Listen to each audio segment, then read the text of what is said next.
Ilhan Omar had just called the President of the United States a six-time bankrupt and suggested that America should send him back, delivering the insult before an audience of millions with the satisfied smile of someone who believed the night had already been won. The gallery erupted before the sentence had even finished traveling across the room, and within minutes the clip was being cut, posted, shared, and celebrated as the confrontation her supporters had waited years to witness.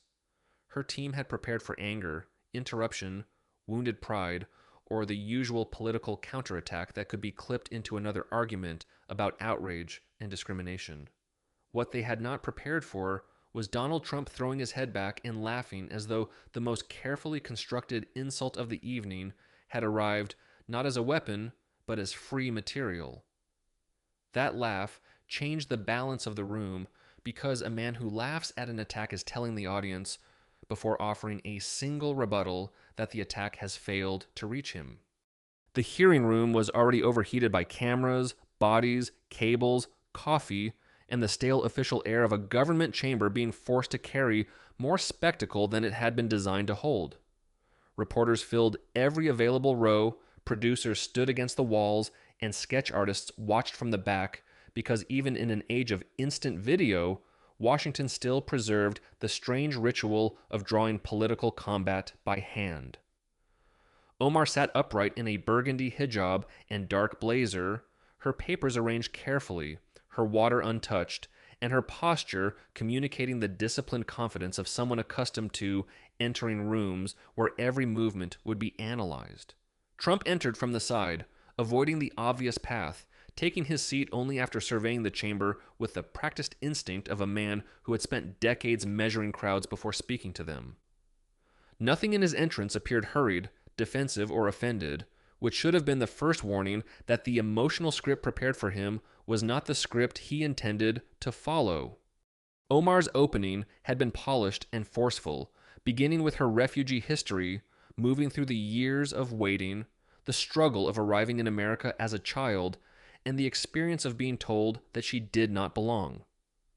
She returned to the 2019 rally chant and the words, "Send her back," using the memory not merely as background, but as the foundation for the strike she planned to deliver directly across the table. Then came the contrast she wanted the country to remember.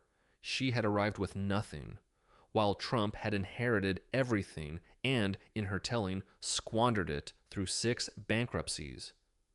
The line was designed for television because it reduced a complicated political conflict to one clean reversal, transforming the man who had questioned her place in America into the man whose own place should supposedly be questioned. For roughly 90 seconds, it worked exactly as intended, and the room rewarded her with the sound of people who believed they were witnessing a long-delayed act of public vindication. Then Trump laughed, and the emotional architecture of the moment began collapsing before he had even reached for the microphone. It was not the thin, controlled laugh politicians manufacture when they are trying to hide irritation, but the broad and unmistakably genuine reaction of someone who had heard a setup line he was eager to use. The cheering from Omar's section lost its rhythm because the audience suddenly faced a response that did not fit the expected sequence of insult, anger, defense, and counteraccusation. Real laughter communicates absence of injury, and the absence of injury forces the crowd to reconsider the power of the blow it had just applauded. Omar had tried to make Trump look diminished, but his reaction made the insult look smaller. And in political theater, the person who controls the emotional scale of the exchange usually controls what the audience remembers. Trump leaned toward the microphone, still smiling, and acknowledged the bankruptcy count almost as though Omar had paid him a compliment by studying his history so carefully. He did not spend the moment defending every corporate restructuring, explaining business law, or asking the audience to sympathize with the risks of commercial real estate.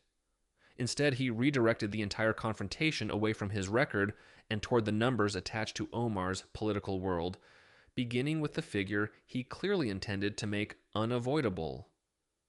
$250 million, he said, was the number that mattered now. because, unlike the bankruptcies she had raised, this money was not tied to failed hotels, casinos, or private lenders.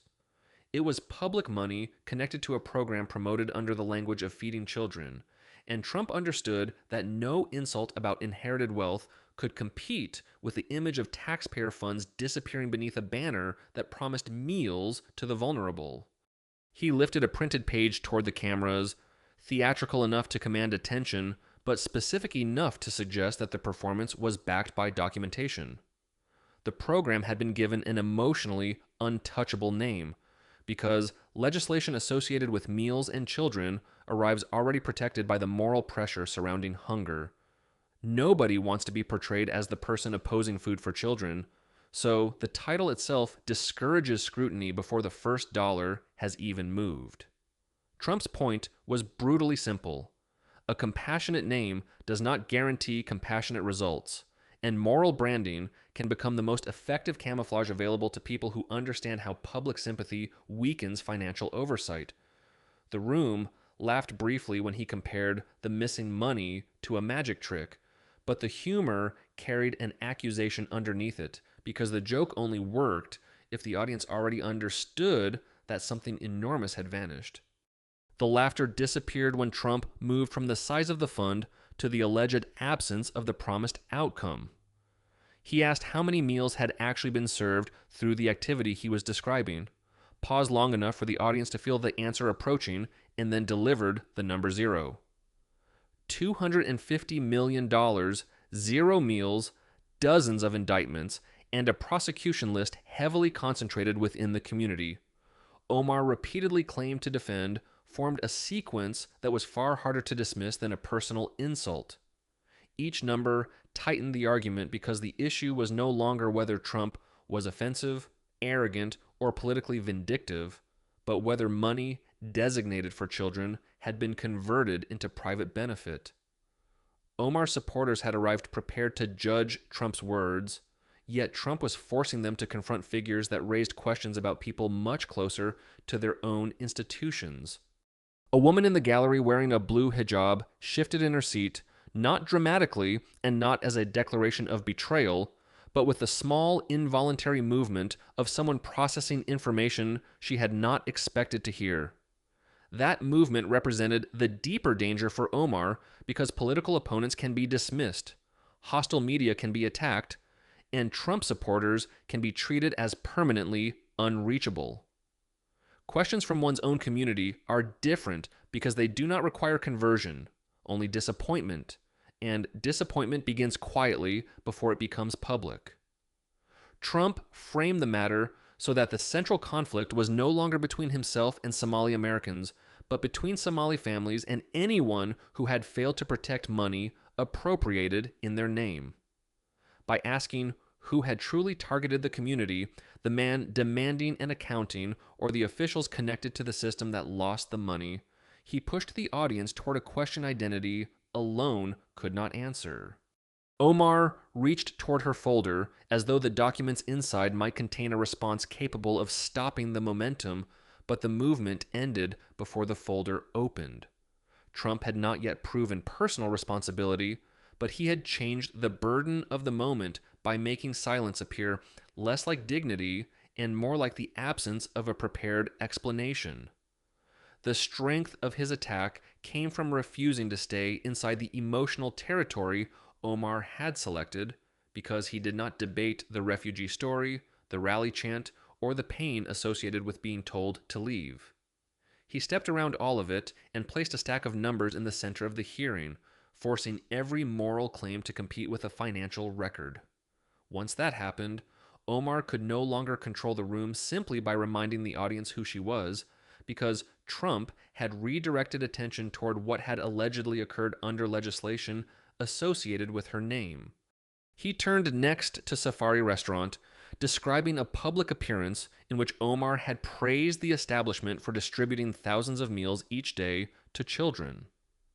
According to the claims presented in the hearing, Safari Restaurant later became identified as a major site in the fraud network, while prosecutors contended that the promised meals had not been served as represented.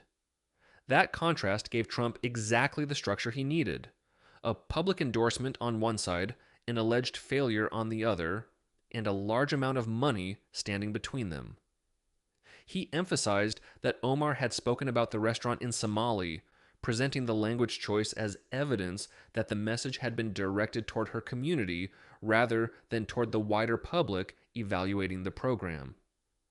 Whether fair or manipulative, the framing was devastatingly effective because it transformed a community appearance into a question about what Omar had promoted, what she knew, and why the promised children appeared nowhere in the final accounting.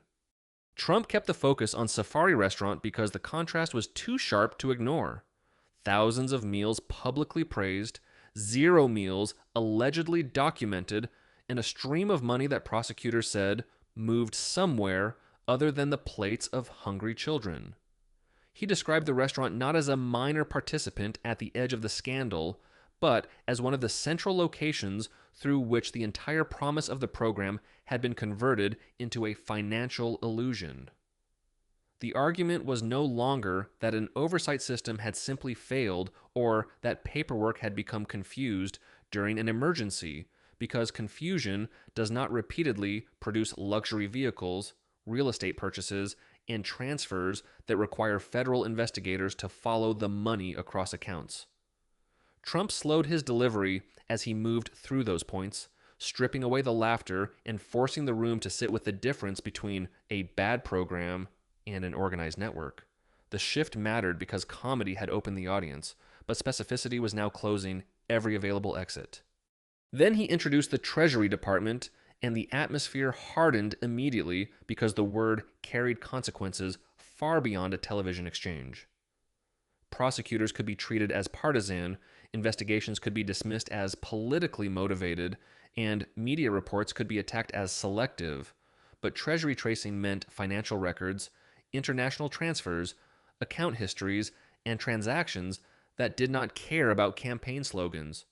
Trump claimed that money connected to entities in the Feeding Our Future network was being followed beyond Minnesota, and he deliberately refused to identify the destination country while insisting that the investigation remained active.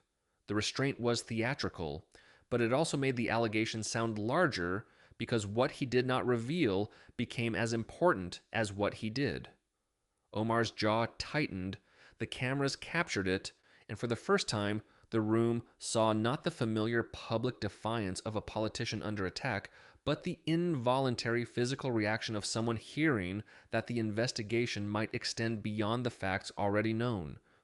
Omar moved toward the defense that had protected her through years of political confrontation, framing the scrutiny as another campaign against Muslim and Somali communities.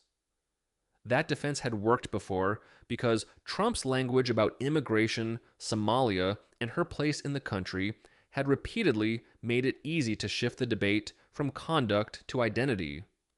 This time, however, Trump refused to argue about identity and returned immediately to the money, asserting that immigration enforcement had not appeared because he disliked Omar, but because hundreds of millions of dollars had allegedly been stolen through a network tied heavily to her district.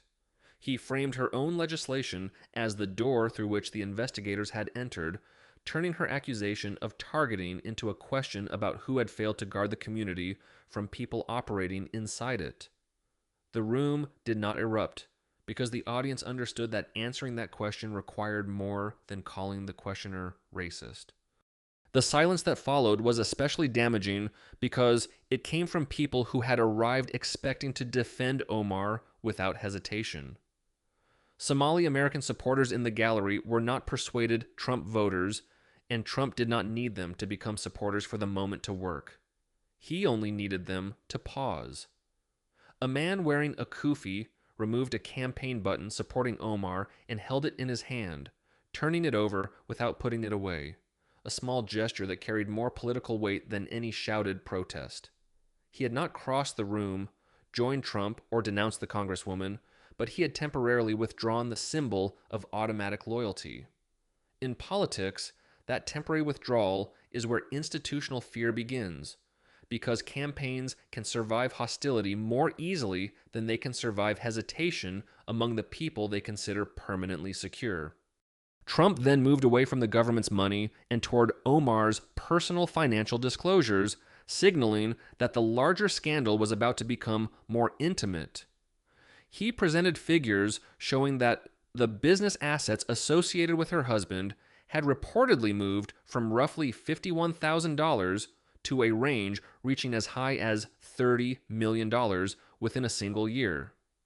The increase was so extreme that Trump did not need a complicated accusation because the numbers themselves created the suspicion before he added a single adjective.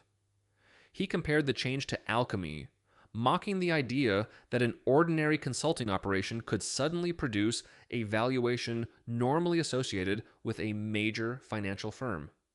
The room laughed again, but the laughter was uncomfortable now because the subject was not political personality, but a federal disclosure carrying figures that demanded an explanation. The next filing made the situation worse rather than better because the reported value allegedly collapsed from the multi-million-dollar range back to approximately $95,000. Omar's side described the discrepancy as an accounting error, but Trump attacked that explanation with the blunt logic that an error approaching $30 million was not a misplaced decimal or an innocent typo. Federal disclosure forms exist precisely because public officials are required to provide consistent information about financial interests that could create conflicts, and radical changes across filings invite scrutiny even before investigators determine whether the changes were criminal. Trump emphasized that the same question had received radically different answers on documents submitted under legal obligation, making the issue less about political interpretation and more about the reliability of the filing itself. Omar pressed one hand against the edge of the table, steadying her posture as the hearing moved from a dispute over legislation into the far more dangerous territory of her household finances. Trump continued with Rose Lake Capital, the company connected to Omar's husband, and highlighted its alleged claim of managing $60 billion in assets. He contrasted that enormous figure with the company's reported registration at a WeWork location, using the rented workspace to ridicule the image of a global financial enterprise operating from a desk available by the hour. The joke was effective because it reduced an abstract financial claim to a physical image everyone understood, a business presenting itself as a Wall Street giant while appearing to occupy little more than temporary office space. Trump leaned on his own real estate history, arguing that even after decades of building physical properties, he would consider a $60 billion claim from such an address audacious. The audience laughed, but behind the humor was a direct question about whether the company's public description matched its actual scale, registration, and regulatory footprint. The pressure intensified when Trump turned to campaign expenditures involving E Street Group, a consulting company associated with Tim Minett. He cited roughly $2.78 million in campaign payments made during the period before and around Omar's marriage to Minett, presenting the arrangement as an example of donor money moving toward the business of the person closest to the candidate. Omar's defense was that political campaigns routinely pay consulting firms, but Trump attacked the word routine by pointing out that ordinary campaign consulting does not usually end with the candidate marrying the consultant receiving the payments. He refused to let the issue remain inside the safe language of compliance and standard practice, instead forcing the audience to consider how the arrangement would look to small donors who believed their contributions were financing a political movement rather than supporting a household-connected company. The distinction between technically permitted spending and politically corrosive spending became the center of the argument. And Trump understood that the second category could damage Omar even if the first remained legally defensible. He then attached a human face to the donor money by describing a low-income supporter from Cedar Riverside who contributed $50 each month despite earning only about $26,000 a year. The purpose was not to prove that a specific donation had traveled directly into a particular invoice, but to make the financial structure morally visible by contrasting personal sacrifice with the millions paid to a firm owned by Omar's future husband. Small dollar fundraising depends on intimacy, trust, and the promise that ordinary people are financing a representative who belongs to them rather than to wealthy donors or corporate interests. By placing the name and income of a working supporter beside the E Street Group payments, Trump turned a campaign finance disclosure into an accusation of personal betrayal. The woman in the blue hijab lowered her eyes toward her hands, and the room began to understand that the strongest attack was no longer coming from Trump's anger, but from the possibility that Omar's own supporters might recognize themselves in the money he was describing. Omar attempted to return to the claim that payments to political consultants were standard, but Trump answered with a short line stating that standard practice did not include marrying the consultant. He delivered it without shouting, without a grin, and without the exaggerated timing that had accompanied the earlier jokes, which made the response sound less like an insult and more like a conclusion. Omar looked toward her attorney, while the attorney continued writing without meeting her eyes, and that visual distance became another piece of the hearing's momentum. Trump straightened and announced that he was finished joking, preparing the room for information he claimed was not yet part of the public record. By then, the audience had already heard about $250 million, zero meals, safari restaurant, overseas transfers, contradictory financial disclosures, $60 billion claimed from a rented workspace, and millions in campaign payments to her husband's firm.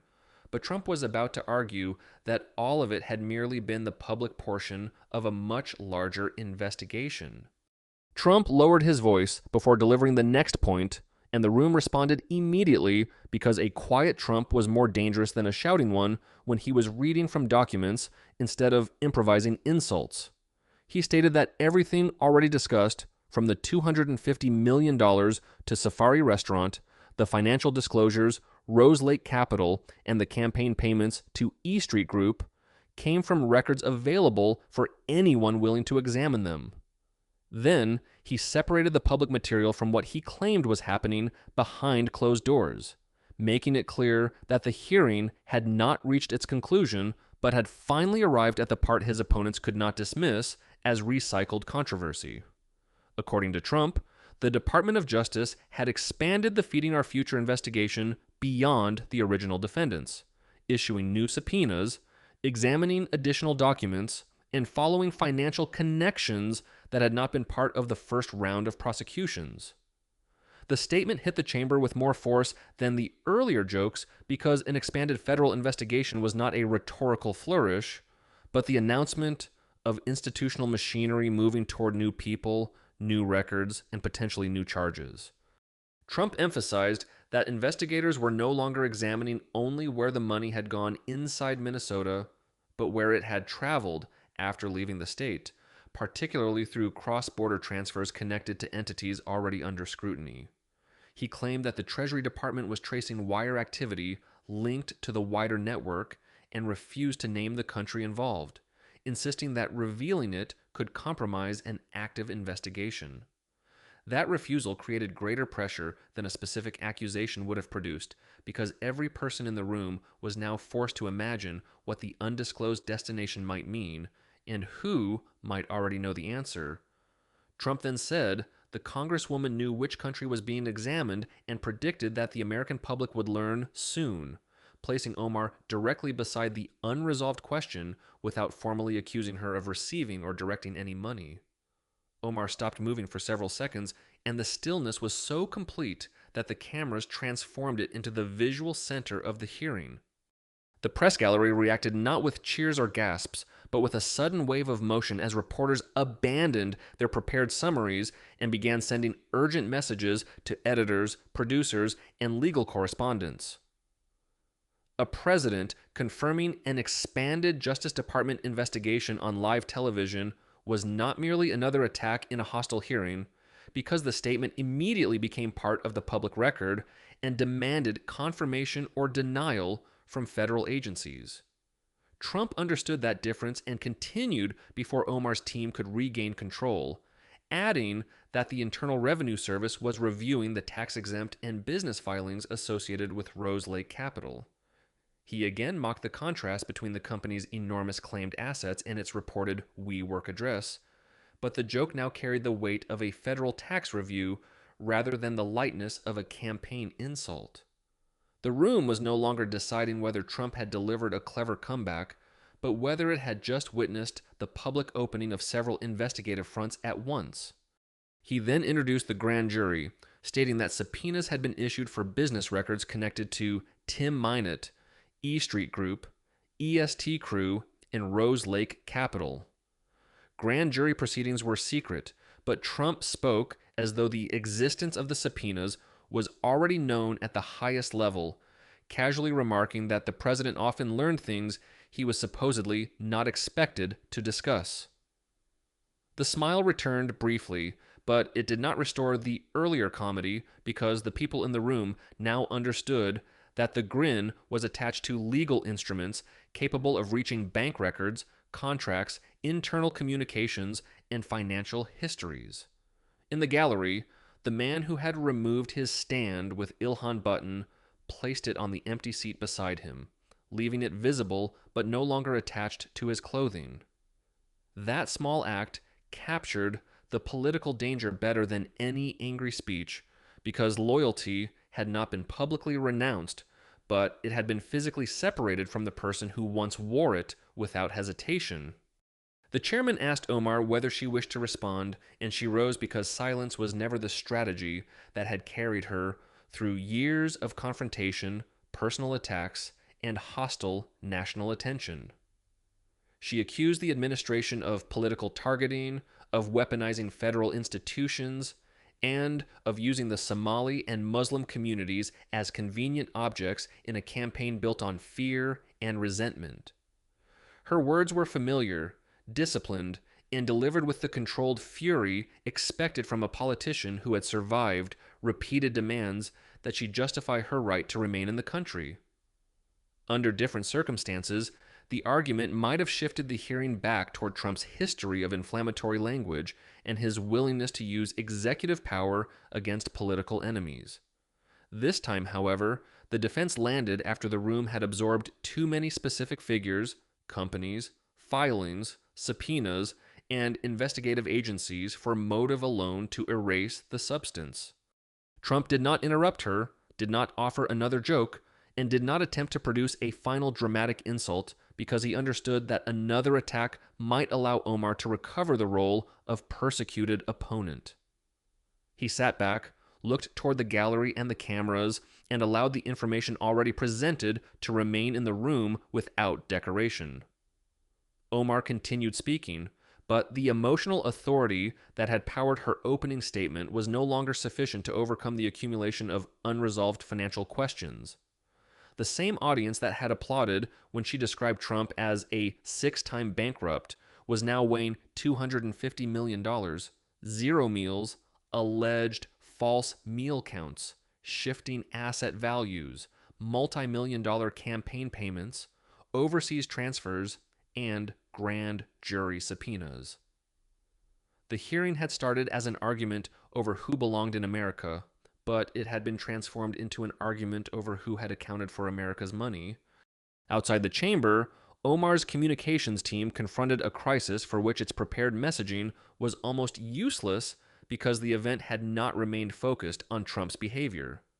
A drafted statement accusing the president of racism and praising Omar for confronting him could not answer the new questions about federal investigations, treasury tracing, IRS review, or subpoenas involving her husband's business records. Her communications director opened a new document, began with the words "the representative," and stopped because every conventional response risked sounding evasive. A denial would require addressing the numbers individually, while a broad attack on Trump's motives would reinforce the impression that the underlying details were being avoided. The hearing had created a problem that could not be repaired with a sharper slogan because legal processes do not disappear when a communications office produces a better sentence.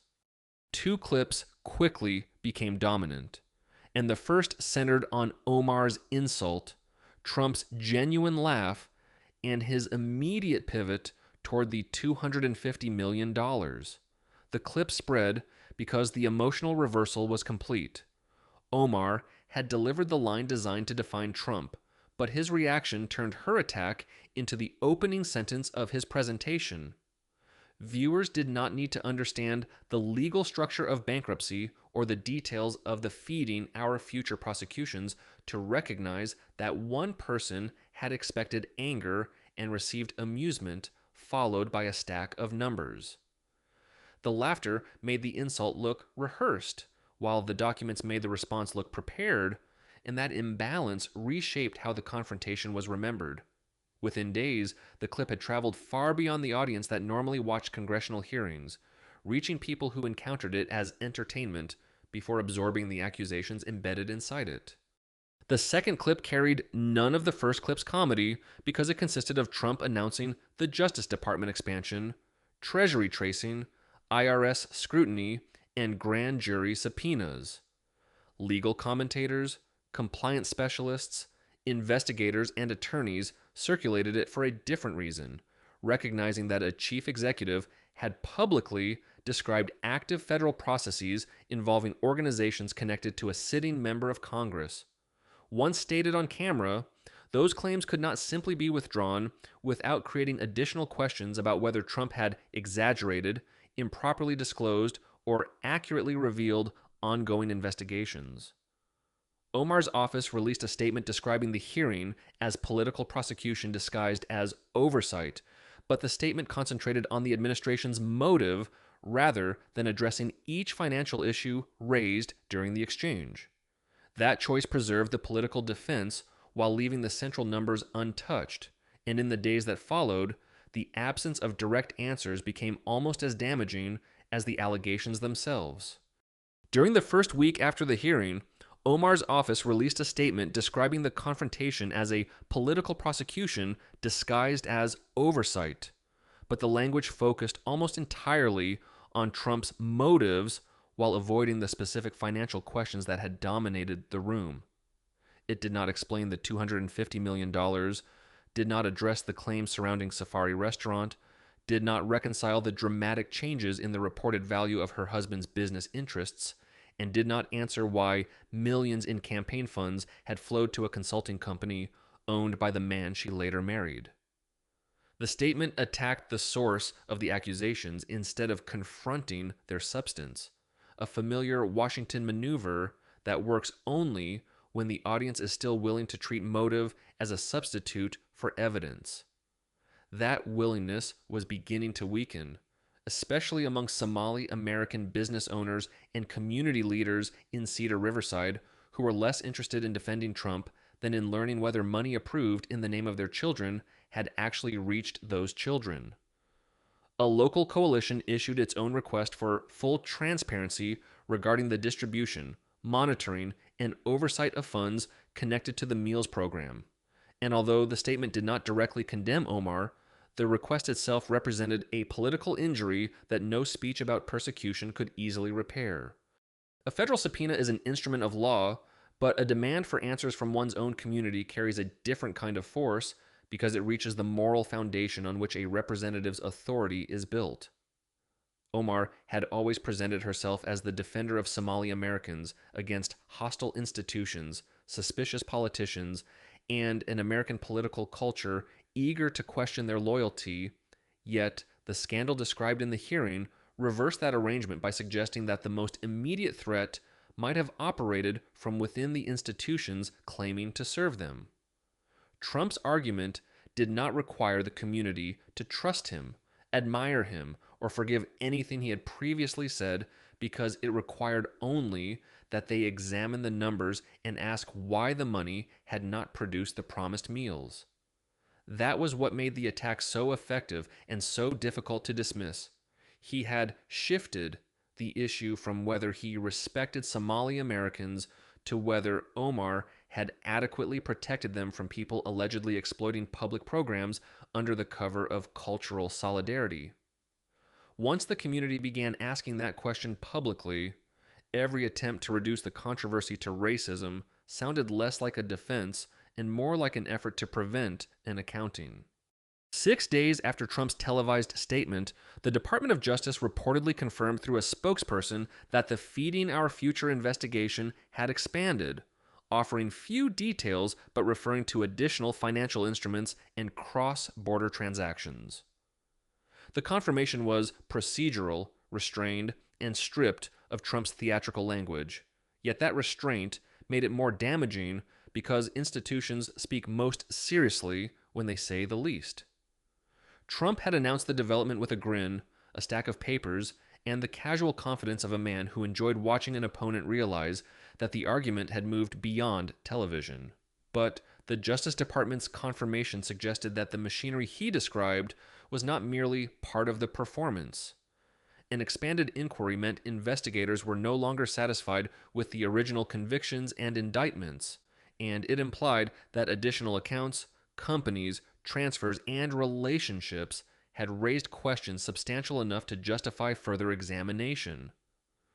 Omar's team could continue denouncing the president, but it could not plausibly argue that every investigator, prosecutor, financial analyst, and federal agency involved was simply performing one man's political script.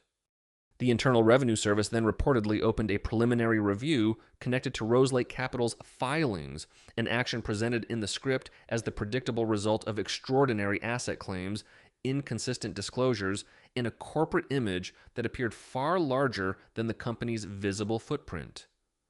A business claiming tens of billions of dollars under management while operating from a shared office address would attract scrutiny, even if its owners had no connection to Congress, and the involvement of a lawmaker's spouse only intensified the public interest in determining whether the company's representations matched its actual operations. Trump had turned the WeWork address into a joke, but the underlying issue was not whether an impressive company could operate from rented space. It was whether the claimed scale, regulatory status, revenue, assets, and federal filings formed a coherent financial picture. The difference between review criteria being satisfied and an agency actually opening a review is often nothing more dramatic than bureaucratic delay, yet public attention can accelerate decisions that paperwork alone allows institutions to postpone. After a hearing watched by millions, the questions had become too visible for silence to look neutral, and administrative inertia began to resemble institutional avoidance. By the third week, Tim Minett's attorney reportedly confirmed receipt of subpoenas involving E Street Group, EST Crew, and Rose Lake Capital, stating simply that Minett intended to cooperate with lawful requests. The wording contained no accusation of a witch hunt, no declaration that the investigation was fabricated, and no sweeping claim that federal agencies were persecuting the family for political reasons. Cooperation was not an admission of wrongdoing, but it was an acknowledgement that the legal process was real, that records would have to be produced, and that lawyers, rather than communications directors, would now shape the response. The controversy had moved from podiums, interviews, campaign emails, and viral clips into the slower and less forgiving world of contracts, bank statements, invoices, tax records, business registrations, and sworn answers. In that world, indignation has limited value because a transaction either occurred or it did not. A disclosure either matched the underlying records or it did not. And a company claiming enormous assets either possessed evidence supporting that claim or faced questions no speech could erase. Omar's campaign responded to the controversy with a fundraising surge, reportedly collecting more than $3 million within 2 weeks, as supporters across the country treated Trump's attack as another reason to defend her. Political conflict often generates money because outrage transforms fear into donations, and national controversy can make a threatened politician more valuable to ideological supporters living thousands of miles away. Yet, the geography of the donations reportedly shifted, with a smaller share arriving from Minnesota and larger contributions flowing from places such as New York, California, and Massachusetts. That movement mattered because money from distant supporters can strengthen a national brand while simultaneously disguising weakness inside the district where the politician must eventually face voters who experience the consequences of local governance directly. When a representative's loudest financial defense begins arriving from people who will never stand in the affected neighborhoods, eat in the local restaurants, send children to nearby schools, or question where community funds went. Fundraising success can conceal political isolation rather than disprove it. In Cedar Riverside, the script returned to the prep cook Trump had mentioned during the hearing, a woman earning roughly $26,000 a year who had contributed $50 each month because she believed Omar represented people like her. She watched the clip during a break, replayed the moment when Trump used her name, and considered the unsettling contrast between her sacrifice and the millions paid to a firm owned by Omar's future husband. Trump did not know her personally, and the hearing did not establish that her exact donation had financed any specific transaction, but political symbolism does not require a direct line from one $50 contribution to one corporate invoice. The power of the example came from what it represented: working people giving money they could not easily spare, while campaign disclosures showed enormous payments moving towards someone inside the candidate's private circle. She did not immediately cancel her contribution, but after years of donating automatically, she began to question it, and that hesitation became the quietest and perhaps most damaging consequence of the entire confrontation. Omar had begun the night by telling Trump that America should send back the man who wasted its money, expecting the line to reduce him to his bankruptcies and place her refugee story above his inherited privilege.